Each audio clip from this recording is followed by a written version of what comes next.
His car flew off the road. He crashed into a cold, wet ditch, and then he sat for nearly 12 grueling hours, wondering if anyone would ever find him.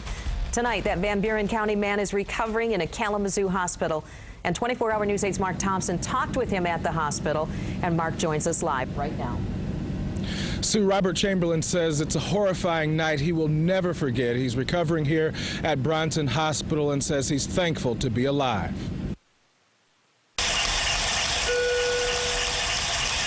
I was screaming and hollering for help.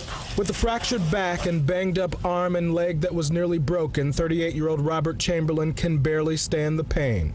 My back's so sore from the shivering. My muscles are fatigued. I can barely move. My hands are swollen and sore and bleed all to hell. It was around 11 o'clock last night, and Chamberlain was driving west on 28th Avenue here in Gobles. He had just left his uncle's house and was headed home. Suddenly, out of nowhere, he says a deer crossed his path and he swerved to avoid. The left tire of his Oldsmobile caught the shoulder and sent his car careening off the road. After rolling a few times, the car finally came to a rest against a tree in the swampy woods. Chamberlain was pinned from the waist down, and once his flashers died out, his world went dark. And the water kept coming in, and I was laying in the water, and it was very, very cold, and my hands are all messed up because I kept fighting like mad to try and get myself free, and I couldn't.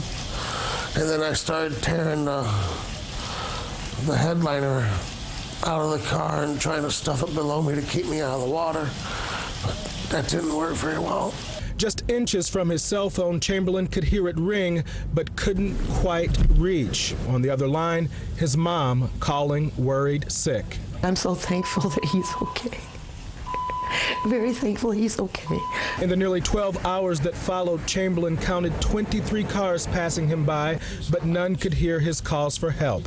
Now daylight, his strength nearly gone, and car number 24. He sees brake lights, then reverse lights, and hears the voice of a life-saving stranger calling 911. I wish I could remember his name right now because I'd love to thank that man. Emergency crews used the jaws of life to finally cut him free. I just kept all night long trying to get unstuck, trying to pull myself out of the car. I wasn't going to give up. And keeping his sense of humor, Chamberlain says if he would have known that deer was going to be so rude and not come back and check on him, he says he would have hit it and just kept on going. We're live in Kalamazoo tonight. Mark Thompson, 24-hour News 8.